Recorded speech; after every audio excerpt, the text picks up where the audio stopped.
안녕하세요 청취자 여러분, 일주일 동안 잘 지내셨습니까? 연구 없이는 좋은 수업을 만들 수 없다. 최신 연구를 리뷰하여 영어 수업의 솔루션을 제공하는 최영수의 빅터입니다. 지금쯤이면 이제 수행평가 및 수업 계획서가 1년치 혹은 한 학기치가 완성되어서 제출을 아마 하셨을 겁니다. 사실 뭐 2월 말 3월 초 이렇게 제출되는 한 해 계획서를 쓸 때마다 이번 학기에는 이 영어를 어떻게 가르칠까, 또 어떻게 재미있게 학생들을 요리할까 고민했었는데 대학을 졸업하고 지금까지 한 거의 10여 년 만에 저는 이 학업 계획서와 상관없는 1년을 보내게 되어서 개인적으로 약간 시원섭섭합니다. 오늘은 이런 선생님들의 고민에 맞춰 교보제로 어떤 것을 써야 되는지 알려드리는 팟캐스트로 진행을 해보려고 합니다. 최영수의 팟캐스트 시즌2 7화 시작하도록 하겠습니다.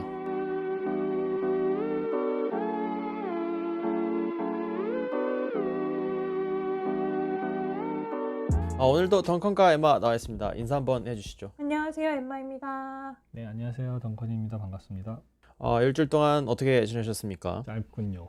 벌써 3월이네요. 네, 그렇죠. 벌써 3월이죠. 그러니까요. 엠마 쌤 이번에 수업 뭐 맡으세요?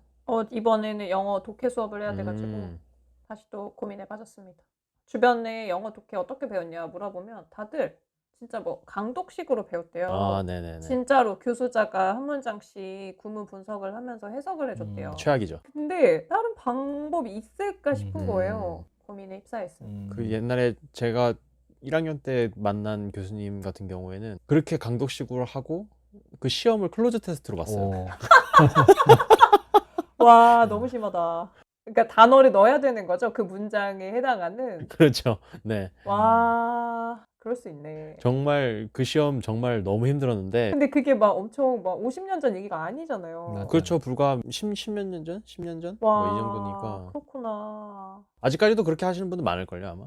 그래서 제가 막 궁금해가지고 다른 학교 막 강의 계획서 찾아보고 제가 뭐 이런 네네. 학교 강의 계획서도 찾아봤어요. 네네. 근데 정말 별다른 솔루션이 없었어요. 다 그냥 비슷하게 하시나 봐요. 맞아요. 대부분 그럴 것 같아요. 뭐 그 교재가 길어요? 아니 교재가 좀 리딩 양이 좀 많나? 제가 교재를 고를 때 서점에서 네. 열심히 교재를 봤는데 네. 제가 가르치는 학생들의 상황 맥락에 맞는 교재는 없더라고요. 아니면 다 너무 어린 애들을 대상으로 하는 교재들밖에 없어가지고 그렇다고 또 너무 어려운 거 하면은 그러니까. 네. 그래서 교재는 그냥 뭐 일반 회사에서 쓸 수 있는 건데 포스킬이 다 담긴 걸 고르긴 했고 아마 계속 부교재가 나가야 될 것 같아요. 뭐 시사라던가 그쵸. 아니면 뭐 자기계발에 관련된 거라던가. 리딩 매트리얼이 좀 나가는 게 좋긴 하죠. 네. 그래서 그런 콘텐츠를 좀 준비를 해서 나가야지. 그래야 제가 독해를 정말 어쩔 수 없는 상황에서 제가 한 문장씩 해석을 하더라도 내용이 재밌어서라도 따라올 수 있게 구성을 해야지 않을까 하는 생각을 지금 하고 있습니다. 근데 아마 리딩만은 순수하게는 못할 것 같고요. 그렇죠. 라이팅을 좀 해야 되지 않나 하는 생각을 갖고 있습니다. 뭐 라이팅이나 이제 스피킹을 한 번씩 하는 게 네. 훨씬 좀 도움은 되죠. 필요한 것 같아요. 그 토론할 때가 제일 좋았던 것 같아요. 그렇게 되면. 그러니까 리딩 머티리얼 그쵸. 읽고 그거에 대해서 토론하고 뭐 약간 이런 식으로. 이게 제일 좋은 게 실시간으로 강의실에서 수업을 하면은 리딩 같이 조금 하고 조별로 같이 얘기도 하고 그리고 뭐 네. 전체에서 이제 그룹에서 어떤 얘기 나왔는지 이렇게 좀 서머리도 하고 하면은 그나마 좀 액티브하게 진행할 수가 있는데 그렇죠. 아마 이번 학기도 비대면일 가능성이 굉장히 크기 때문에 고민을 여러모로 하고 있습니다. 이 비대면이라 이게 고민이 많네요. 맞아요. 회화 수업도 고민이었는데 독해도 네. 리딩 수업은 그러니까 이런 거죠. 회화 수업은 그나마 이렇게 뭔가를 시키고 뭔가를 하고 이렇게 되는데 리딩 수업 같은 경우에는 정말 그 수능하는 것처럼 문제풀이 막. 진짜 그렇게 할 수밖에 없는 걸까요? 근데 독해는 좀 학생들이 직접 할 수 있는 여지를 남겨주고 잘 이끌어주는 게 더 중요한 것 같아요. 왜냐면 우리가 EBS 강사도 아니고 지문 화면에 띄워놓고서 일일이 다 해석하는 걸로 뭐 40시간, 45시간 이렇게 채우는 건 좀 그건 아닌 아닌 것 같아요. 너무 네. 힘들기도 하고 내가 공부하는 거지 학생들이 공부하는 게 아니에요. 네. 학생들이 이 수업 듣고서 좀 스스로 이제 영어로 된 자료를 잘 이렇게 분석할 수 있는 그 맞아요. 실력을 키워주는 게 오히려 중요한 거라서 참 그게 어려운 것 같아요. 근데 아까 이제 저거 엠마 선생님이 잠깐 얘기했던 것처럼 글 수준을 잘 골라주는 게 참 어렵겠네요. 왜냐면 너무 아동스러우면은 학생들의 어떤 교육적인 효과가 별로 없고 유치하고 네. 너무 어려우면 학생들이 그냥 이 과목 버리고 가고 그냥 답만 맞출 생각만 해야 돼 있을 것 같고 그 꼭 그 뭐 시사나 뭐 이런 쪽에 맞춰야 되나? 아니면 그냥 소설책 하나 그냥 정해서 해도 될 것 같은 느낌이 들긴 하는데. 그러니까 저도 그 생각을 했는데 제가 네. 이제 있는 학교가 음, 아니, 제가 가르칠 대상의 학생들이 교양으로 네. 이 수업을 듣는 게 아니고 아, 전공으로. 네, 전공 수업이어서 네네네. 소설을 하기가 좀 애매한 것 같아요. 그럴 수 있죠. 네, 당장 이거를 가지고 세상에 나가서 나는 돈을 벌 때 필요한 스킬을 배우고 싶은데 약간 소설을 읽어보자 하면은 한가롭게 들리지 않을까. 그 혹시 학생들이 전반적으로 네. 다 사범 계열 학생들은 아닌 거죠? 네, 그러니까. 아니에요. 아니에요. 차라리 사범대 학생이면 당연히 문학 드림일 수 있죠. 여러분. 이제 영어 이렇게 가르치셔야 합니다. 근데 여러분이 좀 읽어보고 뭐 맞아요. 소설이든 뭐를 접해본 경험이 있어야 나중에 학교 가서도 뭐 음. 자유학년제 때 이런 거 수업할 수 그렇죠. 있지 하면서 이제 음, 논리 있죠. 근데 제가 가르칠 학생들은 현장에 바로 나갈 학생들이어서 네네. 정말 그런 비즈니스나 시사 쪽으로 현안이나 네. 비즈니스 이런 쪽으로 강독 교재를 쓰실 수밖에 없어 보이기는 하네요. 보니까 좋은 뭐라고 할까 이 사람들이 좀 국내의 이슈뿐만 아니라 국제 이슈를 보더라도 이렇게 네. 행간을 읽을 수 있게 도와줄 그쵸. 수 있는 그런 리딩 수업이 돼야 될 것 같다는 생각이 드네요. 보니까. 네. 그래서 뭐 와. 이슈를 짚어준다던가 말하다 보니까 생각났는데 이메일 같은 거 구성 같은 거 같이 얘기하고 이메일도 뭐 네네. 부탁하는 이메일, 사과하는 이메일, 뭐 독촉하는 이메일 같이 이렇게 펑션이 좀 다르잖아요. 맞아요. 그래서 그런 것들도 좀 같이 읽고 뭐 구조 분석도 하고 뭐 이러는 시간도 필요할 것 같네요. 감사합니다. 그럼 이제 시작해 볼까요? 네. 뭐 사실 오늘은 이렇게 약간 캐주얼하게 이제 저희가 이제 맞아요. 사이클을 닫는 느낌으로 가는 거기 때문에 이제 청취자 여러분께서도 지금까지 만약에 계속해서 들어오셨다면은 오늘은 좀 쉬어간다라는 생각으로 들어주시면 좋을 것 같습니다. 맞아요. 그러니까 또 저희가 하는 내용이 특히 이제 이런 그 캐주얼한에서는 동의하지 않는 부분이라든지 아니면 이런 얘기를 더 해줬으면 좋겠다 이런 부분이 있으면은 또 댓글로 남겨주시면 얼마든지 피드백을 받아보도록 하겠습니다. 오늘은 이제 저번 주에 공지를 해드렸듯이 이제 보드 게임에 대해서 한번 알아보려고 합니다. 사실 이제 보드 게임에 대한 내용도 이제 있겠지만 저희가 이제 영어 수업에서 이제 사용할 수 있는 교보제를 선택할 수 있는 기준을 한번 이제 같이 고민을 해보고 그다음에 이제 적용해 볼 수 있는 시간을 가지려고 합니다. 그리고 이제 마지막으로 이런 기준들을 정해놓고 이제 그거에 부합하는 보드 게임을 소개하는 것으로 이제 마무리를 지려고 하고 있습니다. 그럼 이제 먼저 교보제를 결정하는데 어떤 기준들이 있는지 한번 고민을 좀 해볼까요? 저희가 방금 했던 얘기가 다인 것 같은데요. 맞아요. 제가 이제 영어 독해 수업이 고민이 된다고 하니까 이제 두 선생님께서 가장 먼저 질문하셨던 게 학습자가 누구냐, 그렇죠. 네. 맞아요. 무엇을 원하느냐 였던 것 뭘 같아요. 하느냐. 네. 그들의 수준은 어느 정도고 원하는 게 뭐고, 네. 이거 파악이 가장 1번 아닐까 싶습니다. 어떻게 보면 이제 저희가 그 교육을 하고 이제 교수를 하는 것 자체가 네. 서비스업이에요. 그럼요. 고객님들의 만족이 아주 중요하다고. 맞아요. 그렇죠. 이게 서비스업이기 때문에 그 서비스를 받는 대상에 대한 고민을 사실 안 할 수가 없는 입장이죠. 그럼요. 대상에 맞지 않는 것을 했을 때 그 반발감이 굉장히 크고, 물론 이제 중고등학교 레벨에서는 선생님이 그러니까 그렇게 안 하시면은 이제 학생들이 뭐라고 한다보다는 학부모님들이 뭐라고 하시고 그다음에 이제 대학 레벨에서는 직접적으로 써죠. 이제 강의 평가에 바로 나오니까. 맞아요. 그렇기 때문에 이제 학생 혹은 학습자에 대한 이제 고려를 많이 하게 되죠. 근데 이제 초임 교사들이나 혹은 이제 선생님들이 잘못 생각하시는 게 네. 그러니까 어떤 교보제를 쓰려고 하는 이제 목적을 이제 나에 맞추는 경우가 굉장히 많이 있으세요. 무슨 말씀이시죠? 그러니까 교사 입장에서 맞추기 하는 게 네. 약간 그런 거예요. 어떤 뭐 학생들의 학습을 이제 확인하고 싶어서 이제 뭐 어떤 그 교보제를 사용한다라든지 아니면은 내가 이걸 하면은 좀 더 편할 것 같다. 약간 이런 식으로 생각을 하셔가지고 교보제를 선택하시는 경우가 있는데, 사실 이제 교보제를 선택하려는 목적은 사실 이제 학생들의 기반을 하는 게 좀 더 좋다는 말씀을 좀 드리고 싶어요. 사실은 그렇죠. 학생들의 너무 이제 뭐 재미가 없게 영어를 배우는 것 같아서 내가 보드게임을 쓰려고 한다라든지 아니면은 학생들이 이제 그냥 일반적으로는 너무 단어를 외우기 어려워하니까 다른 게임을 통해서 그걸 한다든지 약간 이런 식의 목적에 기인을 해서, 그러니까 오리엔티드가 된 게 이제 학생들에게 오리엔티드가 된 거죠. 약간 그런 식으로 조금 더 이제 그 목적을 조금 더 설정을 하시고 이제 교보제를 써주시면 좋습니다. 그리고 학생에 대해서 이제 또 좀 더 얘기를 해보자면 사실 그 아까도 우리가 이제 얘기를 하면서 얘기를 했지만 수준이 되게 중요한 것 같아요. 학생들의 실력, 그 얼마나 성취도가 있느냐. 에마쌤이 아까 그 학생들의 성취도가 지금 그 학생들은 어느 정도죠? 신입생들이어가지고 아마 네. 첫 주에 뭔가 제가 서비를 해가지고 알아야 될 것 같아요. 약간 그런 거죠. 고등학생 정도라고 보는 게, 그러니까 요즘 대학 신입생들은 고등학교 1, 2학년 정도로 보고서 생각하는 게 훨씬 좋은 것 같아요. 왜냐면 오히려 고3 때 영어 실력들이 떨어져, 이 사람들. 맞아요.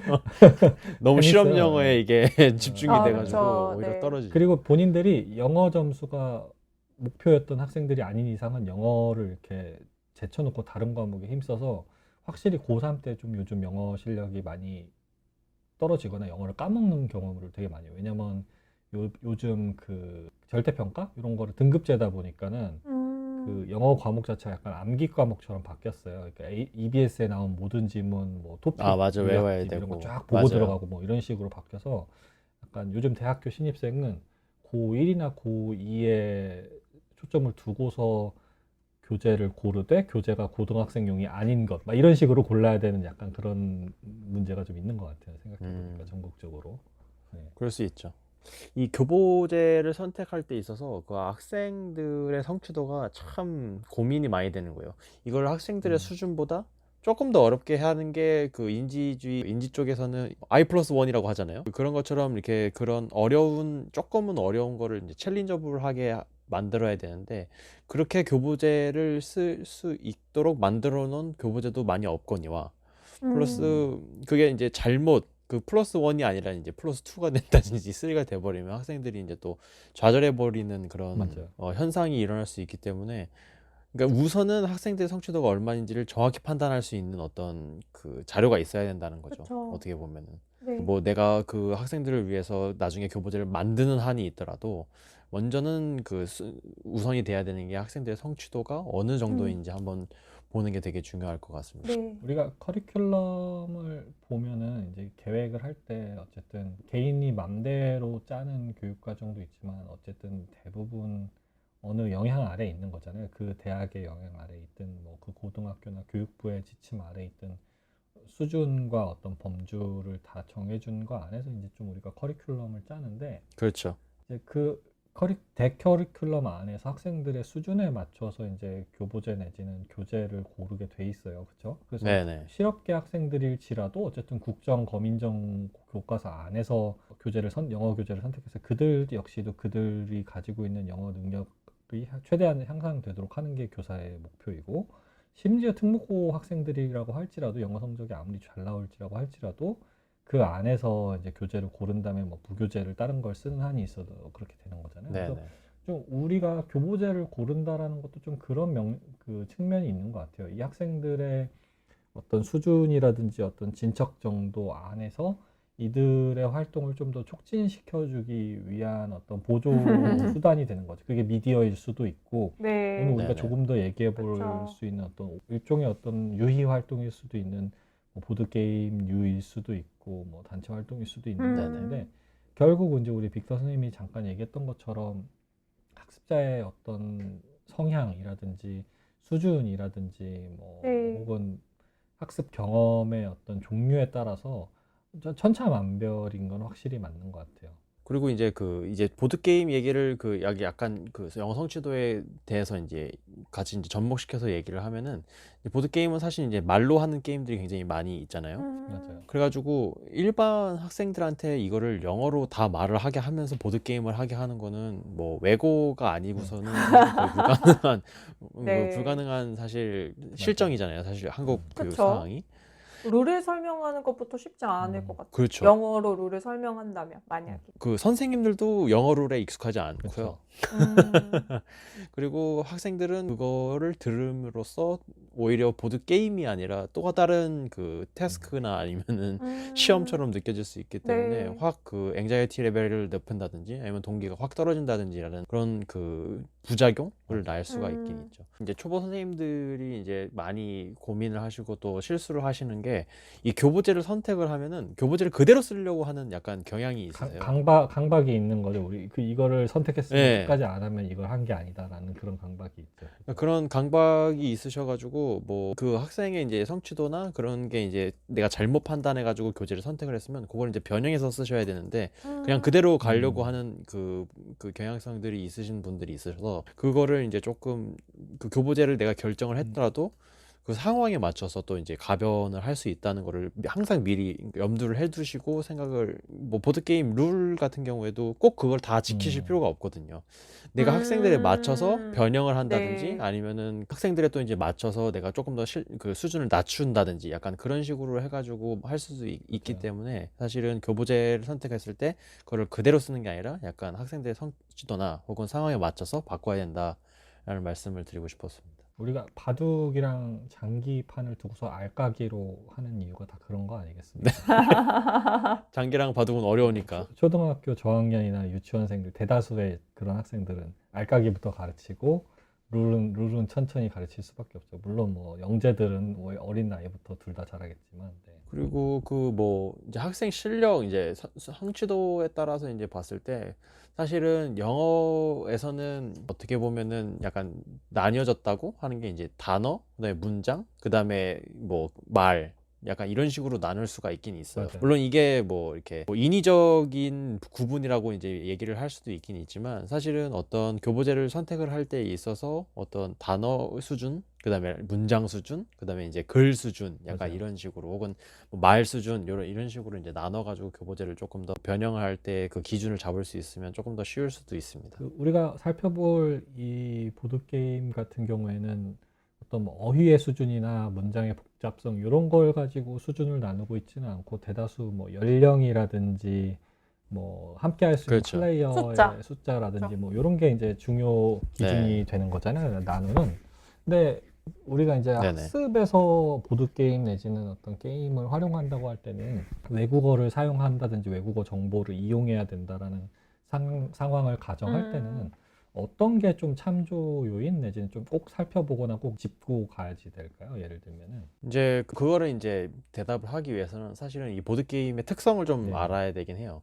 그 보드 게임이 이제 분류가 있는데 보드 게임이 이제 전략 게임, 그러니까 게이머즈용 그 전략 게임이 있어요. 그리고 그 파티용 게임이 있어요, 또 따로. 근데 이제 보드 게이머용 전략 게임 네. 같은 경우에는 뭐 좀 심하면은 게임을 시작하면 한 어. 4-5시간이 걸려요. 오, 오래 걸리는군요.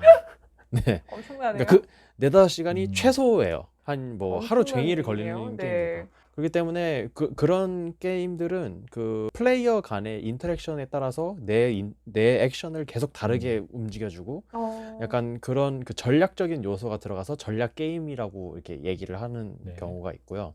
그리고 이제 파티 게임 같은 경우에는 이제 뭐 어떤 그 플레이어들이 놀기 위해서 하는 게임이라고 생각하시면 돼요. 그래서 예를 들면은 할리갈리라든지 네. 아, 네. 굉장히 쉽게 빨리 끝나잖아요. 젠가 같은 거가 네. 그렇죠. 젠가 같은 거라든지. 한 판의 길이가 짧겠네요. 그렇죠. 뭐 15분 뭐 30분에도 끝날 수 있는 네, 그런 네. 그런 게임들이 이제 파티 게임이라고 그러는데 사실은 이제 전략 게임 같은 경우에는 그 조금 선생님들이 그걸 고르시면 안 돼요. 교보제로. 그렇죠. 룰도 되게 변형하기가 너무 어려울 것 같아요. 그러니까 룰북만 책 한 권이에요. 그 전략 게임 같은 안 경우에는. 네. 되겠어요. 근데 그 방금 말씀하신 파티용 게임 같은 경우는 딱 생각만 해봐도 네. 게임을 완수하기 위한 룰도 당연히 중요하지만 그것보다는 게이머들끼리의 어떤 의사소통이나 아니면 뭐 그렇죠. 친목 대화 이런 것들이 많아질 수밖에 없는 것 같아요. 네네네. 그래서 그거를 이제 보드게임 용어를 인터랙션이라고 하는데요.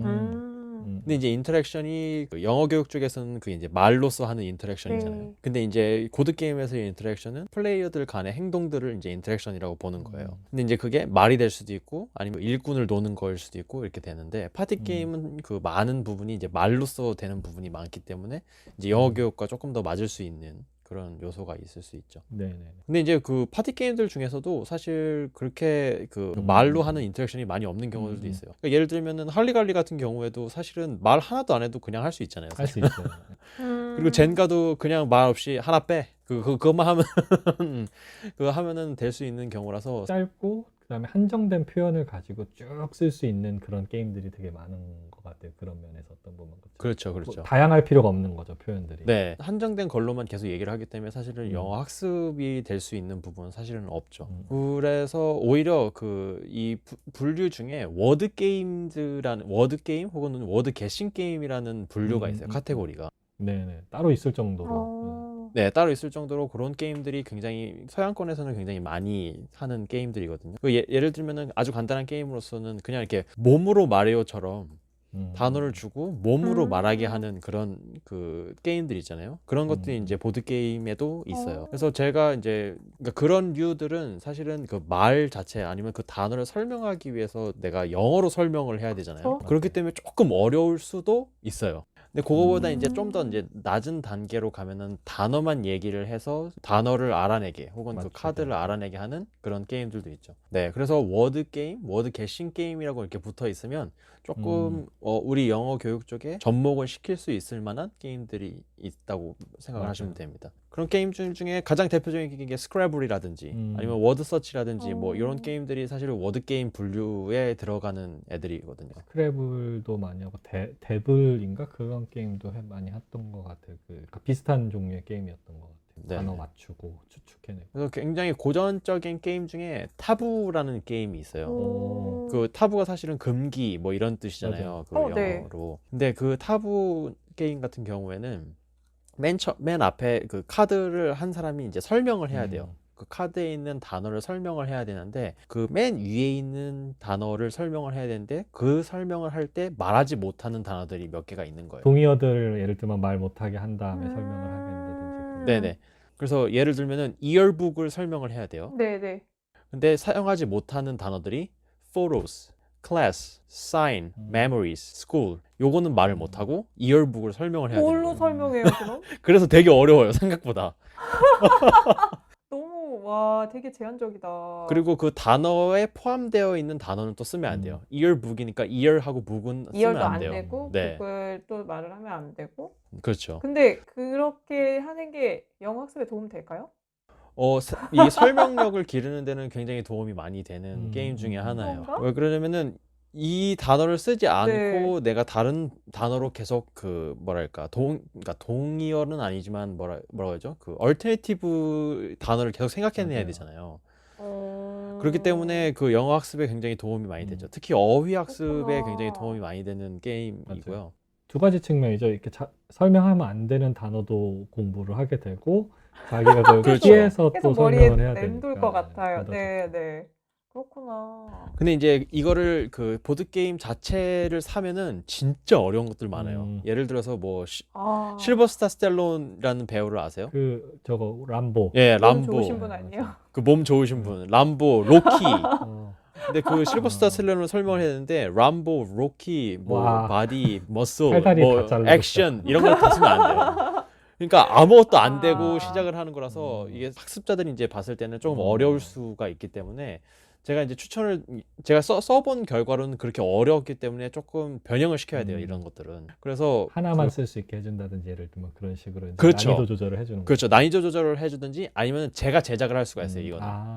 그 리스트를 그렇네요. 조정해주는 네. 여기서 영감을 얻어가지고 그렇죠. 그러네요. 그래서 그 가장 좋은 거는 오늘 배웠던 단어들을 하나를 주고 그다음에 그걸 설명할 때 다른 거를 만드는 거예요. 뭐 예를 들어서 뭐 오늘 뭐 bathroom에 대해서 얘기를 했으면은 그 5개의 단어를 그러니까 bathroom에 있는 그 오늘 배웠던 단어들 중에 그거를 쓰지 않고 얘기를 한다든지 약간 이런 식으로 카테고리를 준다든지 이런 식으로 해가지고 조금 더 쉽게 그리고 그 오늘 배웠던 단어들을 써가지고 할 수 있게 이제 변형을 할 수가 있죠. 근데 이제 문제는 그런 거예요. 이게 이제 영어로 설명을 해야 되잖아요. 그쵸. 네, 그렇기 때문에 논리적으로. 일반 학생들한테는 이제 굉장히 챌린징 할 수 있는 그런 문제가 있을 수 있다는 그 문제점이 하나가 있고요. 근데 그 게임 중에 트랩 월드라는 게임이 있어요. 근데 그게 타부의 약간 네. 업그레이드 판이거든요. 어, 근데 그게 어떻게 형식이 되냐면 아까 그 너무 어렵다고 그랬잖아요. 그 아니, 단어를 네네네. 설명하는데 그 다 피해 다니려면 그렇죠. 어렵다고 했죠. 그래서 이 게임은 그 타부 월즈 그거를 이제 여기서는 트랩 월즈예요.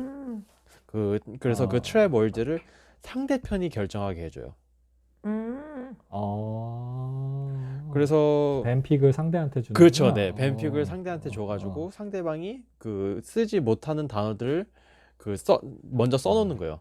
근데 그 설명하는 사람은 그 트랩 월즈를 몰라요. 그러다가 내가 설명을 하다 그 트랩 월즈를 말을 하면 그 걸려서 그 다른 팀한테 감점이 되는 다른 팀한테 이제 찬스가 넘어가는 거예요. 득점이 네. 나는. 그런 식으로 해가지고 그 약간 옛날에 그 예능 게임 중에 나도 모르게 뭐 말하면은 날아가고 막 물로 날아가고 그런 위험한 거랑 초대. 비슷한 쟁반 위험한 떨어지는. 맞아요. 그렇죠. 그런 식으로 어. 돼가지고 하는 게 이제 트랩 월드라는 게임인데 그게 이제 타브의 업그레이드 판이면서 그 조금 더 쉽게 타브 월즈를 가져갈 수 있는 그런 부분이 하나가 있어서 말씀을 드리고 싶었어요. 어쨌든 우리가 좀 패러프레이즈나 얼터너티브 익스프레션즈들을 습득하는 데 있어서 그게 유용한 게임들인데 그렇죠. 방향성을 바꾸는 거네요. 네, 맞아요. 그러니까 이런 식으로 그 변형도 하면서 쓸 수 있고 그다음에 또 그 뭐랄까 그래서 요거 같은 경우에는 그 조금 중상위권 학습자들한테 오히려 맞고요. 그러니까 초기 학습자들한테는 솔직히 조금 사용하기에는 어려울 수 있는 느낌이 들죠. 그래서 ESL 그 클래스 같은 데 가보면은 이걸로 굉장히 많은 수업하는 거를 본 적이 있어요, 한번. 그래서 제가 이게 너무 좋긴 하는데 학생들이 이제 초기 학습자들한테는 조금 어려우니까 이 단어만으로 할 수 있는 게임이 하나가 있어요. 이름 뭐예요? 그게 이제 코드 네임스라는 게임이거든요. 네, 이 코드 네임스라는 게임은 이제 보드에 이제 단어 카드가 쫙 깔려요. 네. 그 이제 단어가 이제 대부분 명사로 이루어져 있고요. 그 단어 카드가 쫙 깔리는데 그 팀이 두 팀으로 나눠져서 한 사람의 리더를 뽑아요. 각자 각 팀에. 근데 그 각 팀의 리더는 그 깔린 카드들 중에 자기 팀 카드가 어떤 건지를 알 수가 있어요. 근데 팀원들은 모르는 상태죠. 그래서 내가 그 팀원들한테 자기 팀 카드를 그 뽑도록 힌트를 줘야 돼요. 영어로요? 그렇죠, 영어로. 근데 그 힌트는 단어만 줄 수가 있어요. 짧게 네.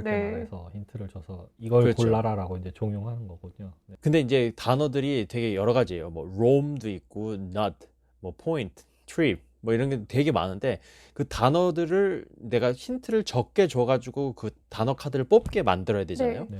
그래서 그 여러 단어들을 한 번에 표현할 수 있는 단어를 생각해내야 돼요. 그러니까 약간 카테고리라이제이션이 되는 네. 거죠, 약간. 그래가지고 그거를 이제 다 아우르는 단어를 설명을 하고 그다음에 그러면은 이제 그 맞히는 사람들이 그 단어를 듣고서 이거랑 이게 연결될 수도 있겠다. 이래가지고 그 단어를 뽑는 그런 게임이에요.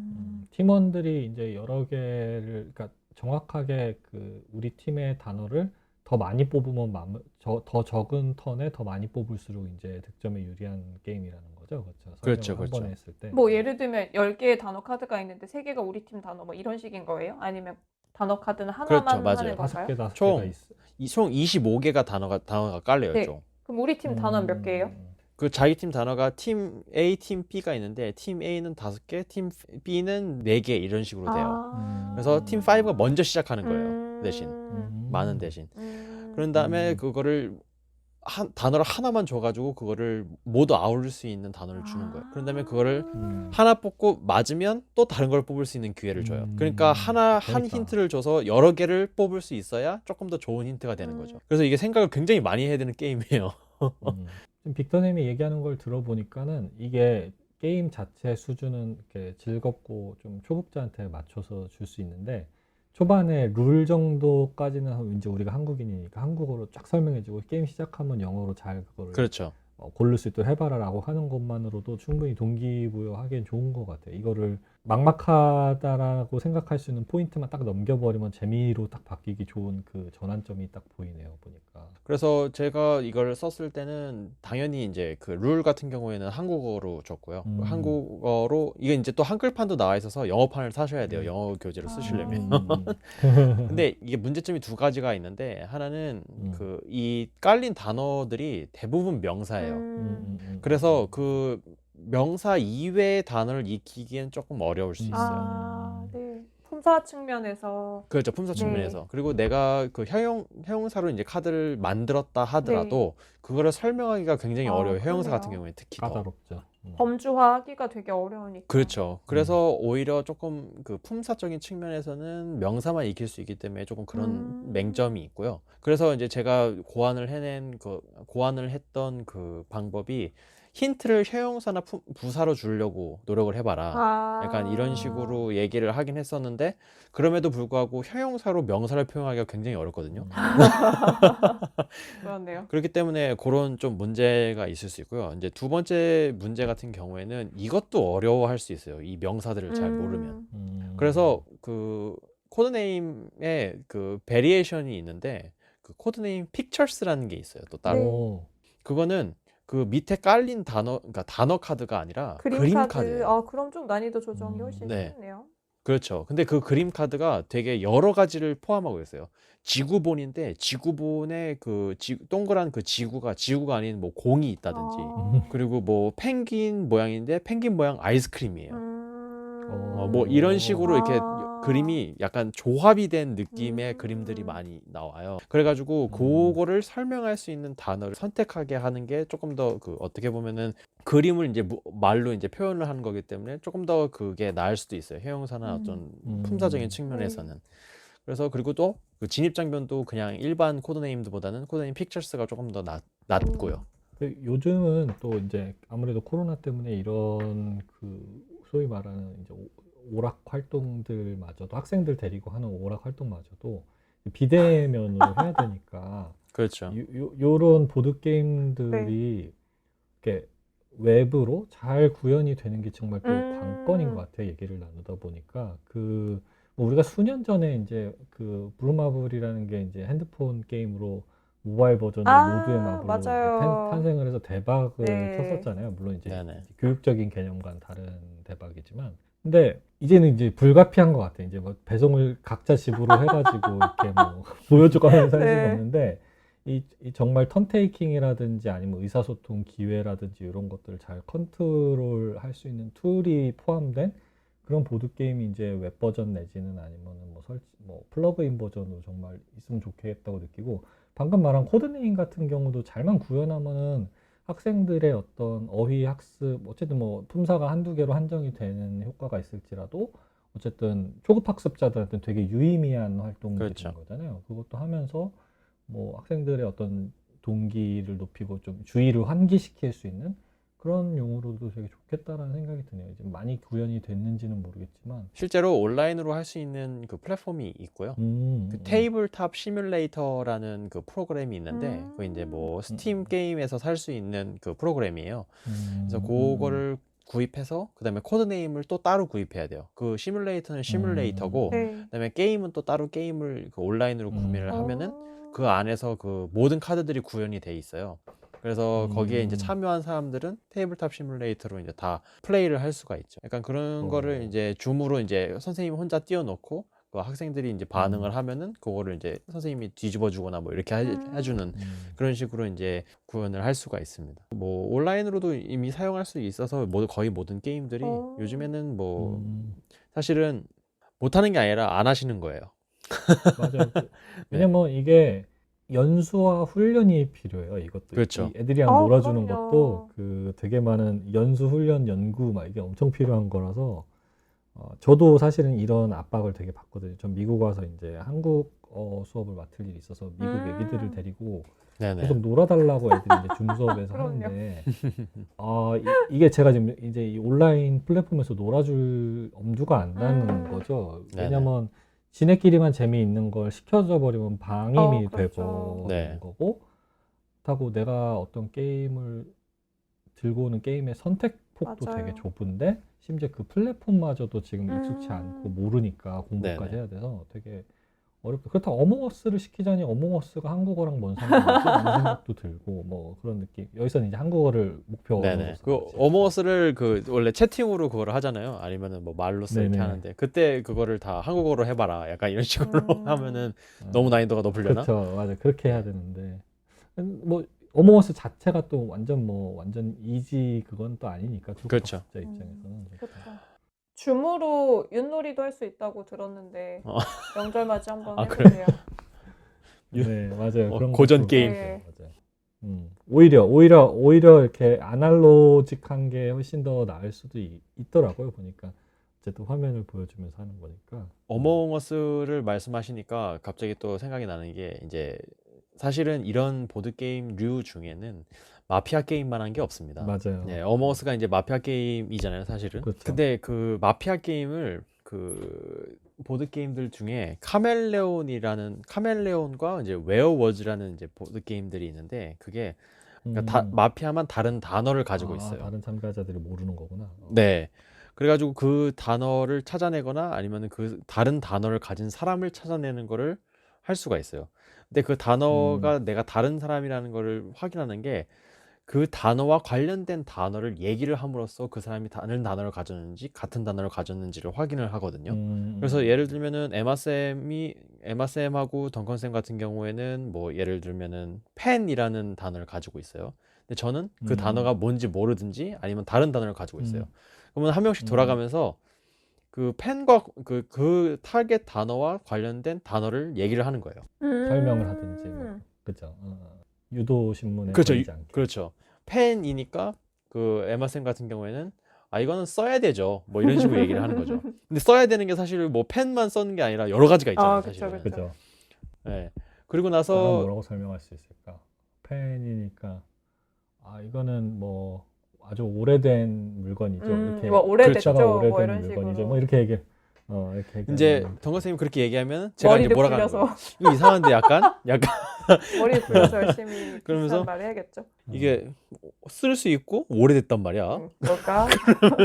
내가 안 걸리려면 뭐라고 말을 해야 제가 될까? 이거를 이제 헷갈려가지고 바퀴라고 생각을 네. 한 거예요. 그러면은 어. 이게 둥글어요. 약간 이런 식으로 얘기하면은 이제 제가 그럼 이제 바로 이제 그렇죠. 음, 그런 식으로 이제 몰아가는 약간 그런 음. 그 다른 단어를 가진 사람을 찾는 그런 거를 하는 게 이제 카멜레온 혹은 웨어워즈라는 그런 재밌겠다. 보드게임이 있어요. 좋네요. 되게 좋다. 네, 그것도 되게 재밌고 이 마피아 요소가 이제 그 되기 때문에 게임적인 요소도 굉장히 이제 학생들이 재밌을 수 있고 그다음에 또 단어를 설명하기 위해서 또 다른 단어를 연상을 하고 그다음에 그 문장을 연상을 해야 되는 그거에서 또 언어학습적인 측면도 굉장히 괜찮고 그런 류의 보드 게임이 또 이제 마피아류 있죠. 이거 줌으로 할 수 있을 것 같아요, 당장. 네, 주문할 수 있어요. 그 그쵸. 카멜레온 같은 그러니까 경우에는 룰팅이 되게 중요한 것 같아요. 룰을 서로 지키고 그 턴테이킹만 좀 잘 네. 통제하면은 구현 가능성이 되게 거의 완벽성이 높은 것 같아요. 그 비밀 채팅으로 단어 알려주고 네. 네, 순서 1, 2, 3, 4 정해주고 오. 하라고 하면은 이거 가능할 것 같은데요? 카멜레온 같은 경우에는 그 막 요즘에 뭐 예능 신서유기 같은 데서도 썼을 정도로 약간 그런 그 인지도가 대중화가 있는. 돼 있구나. 예.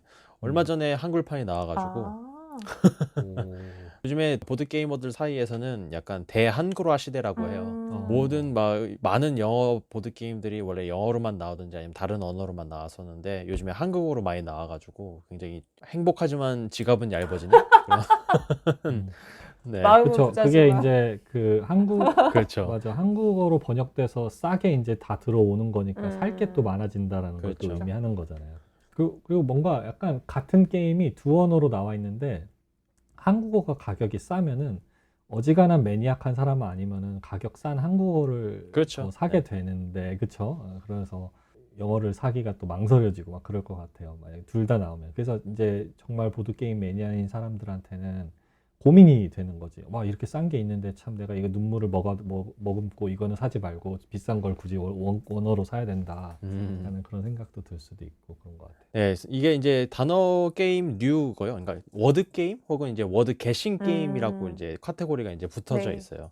사실 요거 같은 네. 경우에는 이제 제가 아까 앞서도 말씀드렸듯이 조금 그래도 초급 단계 혹은 중위권 단계 학생들한테 이제 사용을 해도 나쁘진 않아요. 사실은 제가 이제 요거 말고 이제 스토리텔링 게임이라고 해서 그거가 있는데 그거는 이제 중상위권 혹은 이제 조금 더 저희가 이제 생각을 해봐야 되는 그 게임류입니다.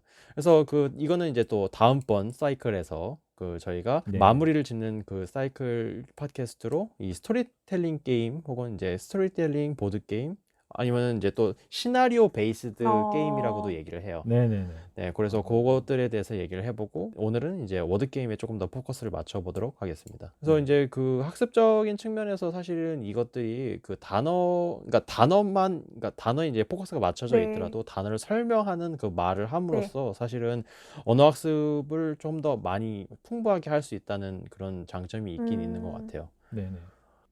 또 제 생각에는 어쨌든 어휘 학습에 초점이 맞춰졌다라는 거 자체는 초급의 어떤 성향? 네. 힘을 주고 있는 네네. 거지만 아무래도 방금 빅터 선생님이 말씀하신 것처럼 이제 설명을 위한 설명, 어휘를 위한 설명들은 어쨌든 어휘 능력보다 더 많은 것들을 학생들이 시도할 수 있는 기회를 주는 거, 그리고 말하기를 할 수 있도록 좀 잘 이렇게 뒤에서 이렇게 지원해 주는 게 이제 교수자 입장에서 되게 필요한 어떤 역량인 것 네. 같은 것 같아요. 그래서 분명히 우리가 이거 단어 게임인데 뭐 20곡인데 이게 뭐 언어 학습에 도움이 되겠어라고 생각할 수도 있지만 이건 좀 우리가 교사의 입장에 너무 초점이 맞춰져 있는 것 같고, 네네. 만약에 뭐 외국인 학생이 우리나라 말을 배우는데 20곡을 가지고서 우리나라 말을 배운다 그러면 참 되게 좋잖아요. 그렇죠? 그렇죠. 20곡을 통해서 우리나라 말만을 사용하게 하는 것 자체가 되게 쉬운 게임인데도 이제 외국인들 입장에서는 어려울 수 있는. 어려운 일이기도 하니까. 그렇죠.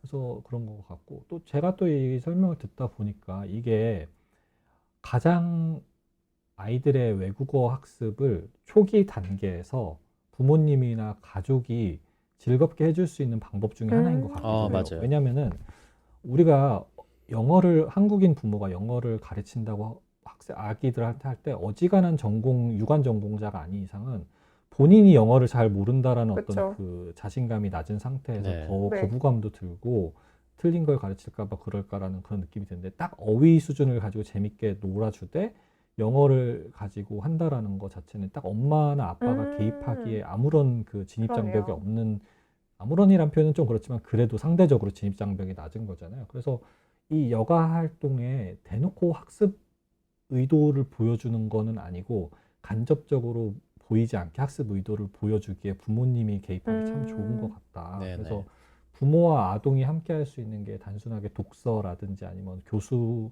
학습에 기반한 어떤 그런 것뿐만이 아니라 이렇게 오락 활동에 좀 부모가 개입할 수 있는 어떤 가장 좋은 그 스펙트럼의 한 부분이 아닐까라는 생각이 저는 좀 들었었어요. 그런데요. 부모님 입장에서 뭔가 내가 항상 좋은 예시를 보여줘야 될 것 같다는 압박감이 있잖아요. 맞아요. 근데 네. 게임을 하게 되면은 동등한 플레이어로서 참여하는 거니까 꼭 내가 뭔가 맞아요. 훌륭한 예시를 보여주지 않아도 그냥 즐겁게 시간을 보내면서 자연스럽게 노출량을 늘릴 수 있는 좋은 기회인 것 같습니다.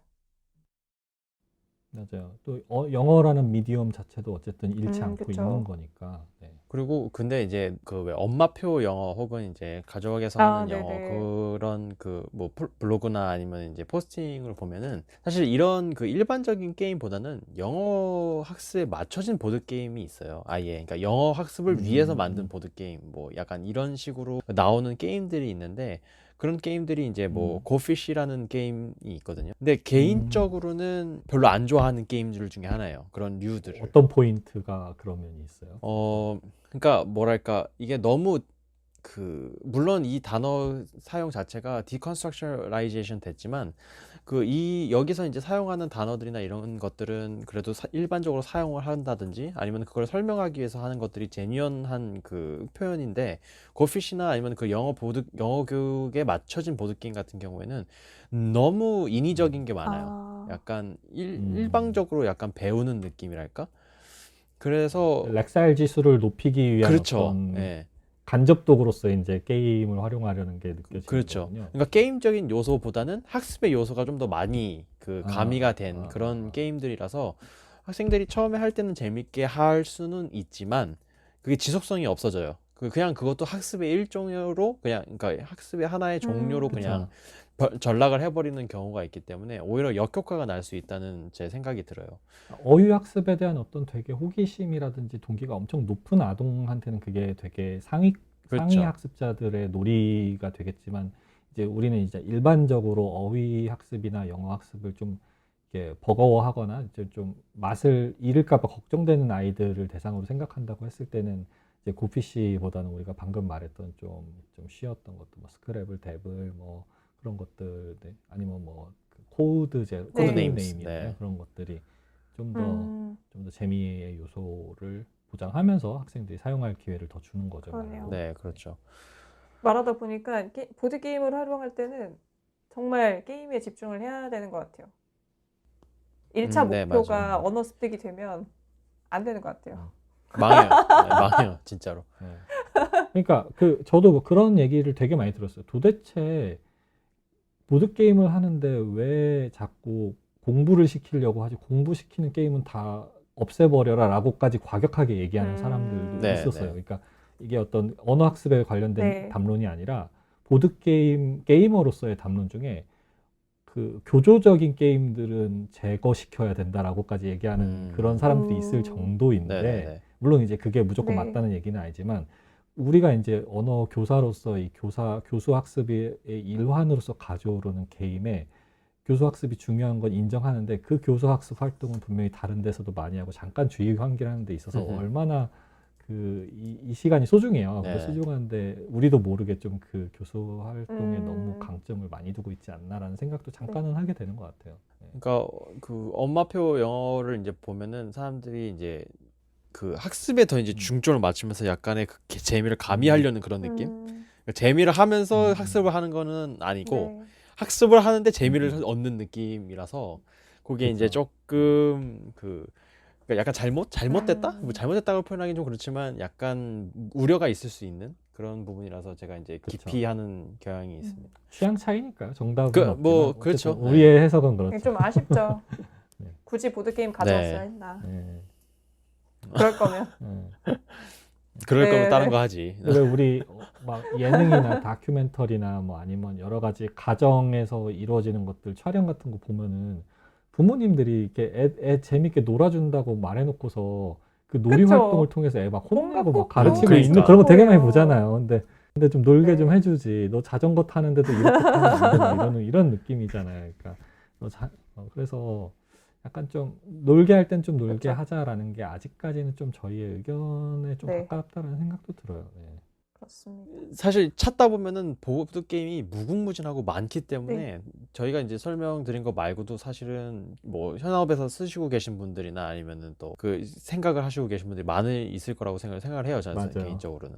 저희는 일부를 보는 거죠. 뭐. 네. 저도 그 보드 게임을 쓴 지 사실 그렇게 오래 되진 않아가지고 한 뭐 3년 전 정도부터 갑자기 이제 보드 게임을 그러니까 취미를 보드 게임으로 가져가고 있었는데 이걸 좀 영어 교육에 접목시키면 어떨까라는 생각을 해가지고 시도적으로 해본 게 한 3년밖에 안 됐거든요, 사실은.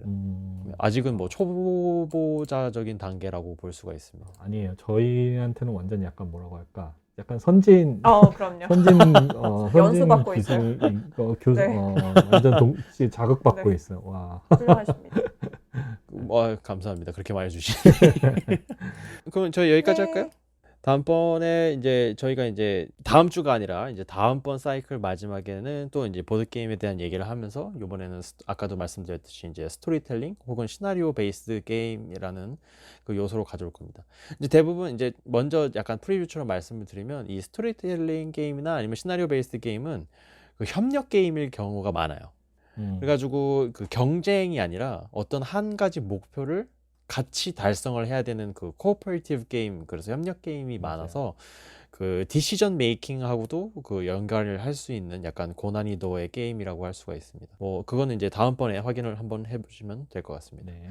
네, 여기까지 저희 이제 사이클을 마쳤습니다. 저희가 이제 첫 번째 사이클의 첫 번째 것으로 이제 논문을 읽는 거, 그다음에 두 번째 주제인 이제 동기에 대해서 이제 쭉 봤고, 오늘은 이제 교보제에 대한 얘기와 플러스 이제 그 교보제를 쓸 수 있는 보드 게임을 어떤 것이 있는지를 한번 살펴봤습니다. 이제 사이클이 이제 하나 완성됐는데 이제 청취자 여러분들은 어떠셨는지 모르겠습니다. 댓글을 남겨주시면 또 그쪽으로 또 이제 저희가 팟캐스트를 구성을 할 수도 있으니 한번 댓글을 한번 남겨주셔서 좀 더 저희에게 도움을 주시면 감사하겠습니다. 다음 주에는 이제 새로운 사이클이 시작되기 때문에 저희가 이제 논문 읽기에 관련된 내용을 한번 다시 다뤄보려고 합니다. 그래서 논문을 이제 논리적으로 구성하는 법이라든지 그 논리적으로 읽는 법, 그 논문의 구성 요소들을 한번 살펴보는 시간을 가지도록 하겠습니다. 네, 지금까지 연구 없이는 좋은 수업을 만들 수 없다. 최신 연구를 리뷰하여 영어 수업의 솔루션을 제공하는 최영수의 빅터. 엠마 건이었습니다. 감사합니다. 감사합니다. 감사합니다. 다음 주에 뵙겠습니다.